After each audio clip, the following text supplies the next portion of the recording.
Para poder platicar de la nueva agenda urbana y qué es lo que tiene como finalidad, por qué es importante para crear ciudades más sostenibles e incluyentes, además de habitables, entre otras cosas, tenemos ya el placer de saludar, como se los platicábamos al principio de este espacio, al representante regional para América Latina y para el Caribe de ONU Habitat. Bienvenido, Elkin Velázquez.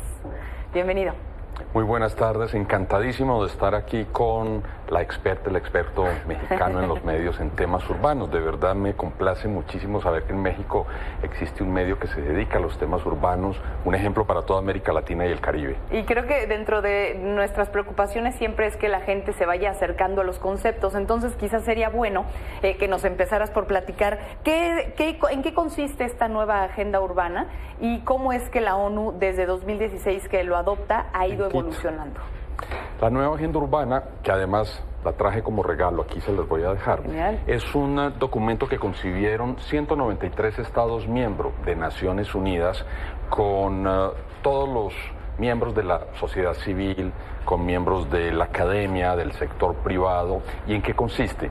Consiste en una serie de principios que se pueden volver acciones, que se pueden volver estrategias, que se pueden volver políticas públicas para mejorar la calidad de vida en las ciudades. Tienen vocación universal. Por supuesto, en cada país, en cada territorio se trata de aterrizar, de contextualizar, en términos vernaculares de mi tierra, de alpargatizar, de territorializar. Y entonces muchas ciudades del mundo, muchos gobiernos nacionales también, pero también el sector privado, la academia, las comunidades, lo están utilizando. En este momento estamos en 2023, o sea que ya llevamos 7 años de implementación, todavía nos faltan 13, para mejorar sus políticas públicas, sus estrategias.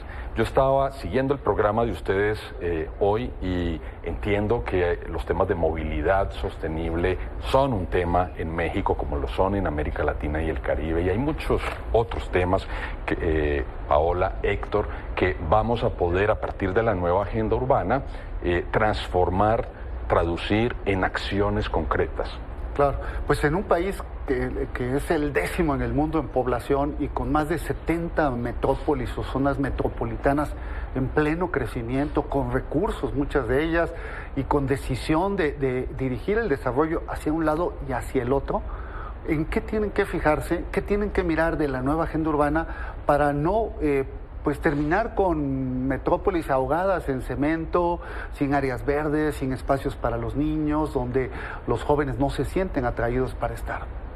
Cuando estábamos discutiendo la nueva agenda urbana en 2016-2015, apareció una fórmula, y la fórmula era de aquellas de fácil recordación: buscamos ciudades más compactas, conectadas, integradas, incluyentes. Y hoy diría ciudades más verdes. Temas clave cuando conversamos con una alcaldesa, con un alcalde, con una comunidad en América Latina y el Caribe. Uno, la proximidad. Pensar en la escala de barrio.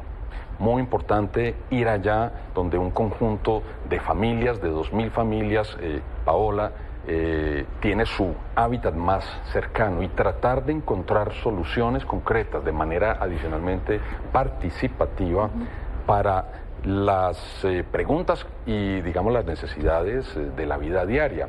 Y adicionalmente esas necesidades de la vida diaria, de acuerdo a los análisis y de acuerdo a las propuestas y las consultas con la ciudadanía, son 6. ¿Qué es lo que busca uno en su casa, en su residencia, en su barrio? Poder tener servicios de salud, de educación en cercanía.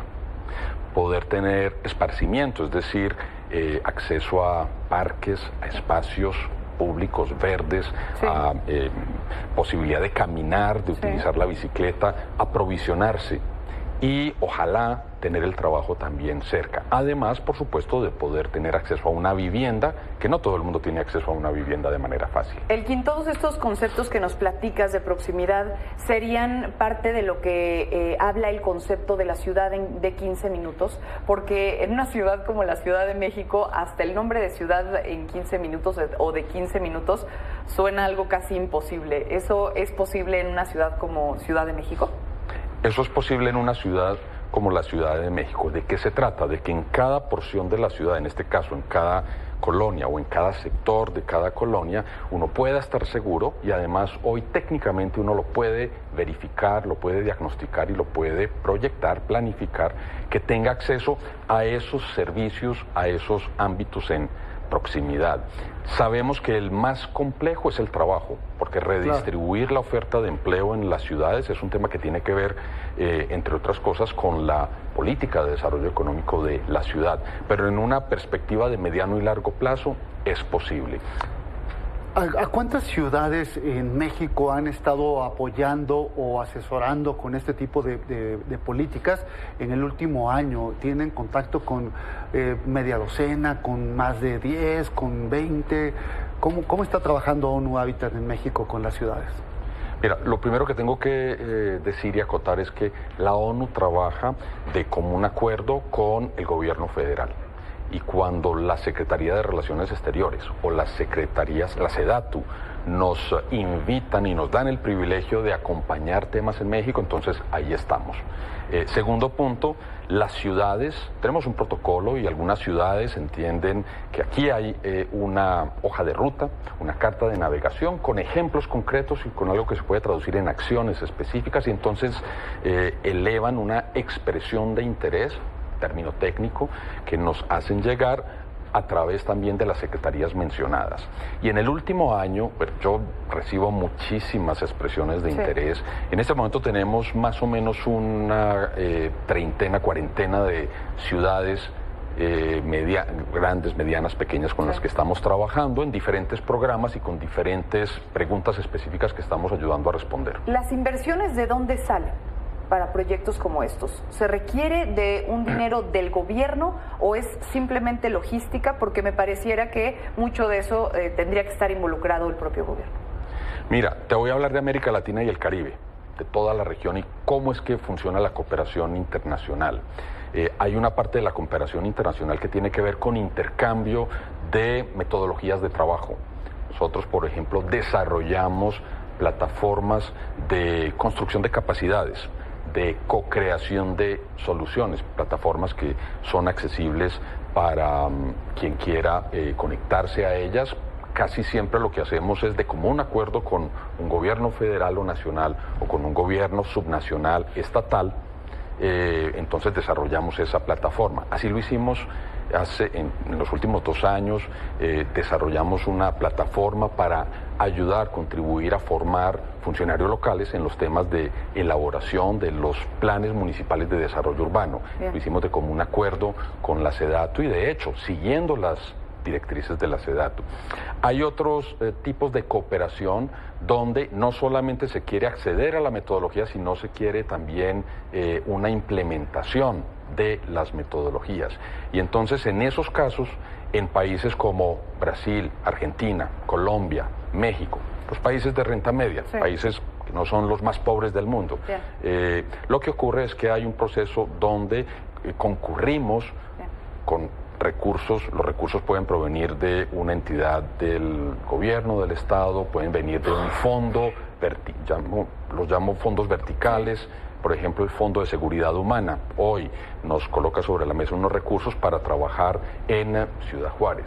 O pueden venir también de programas globales.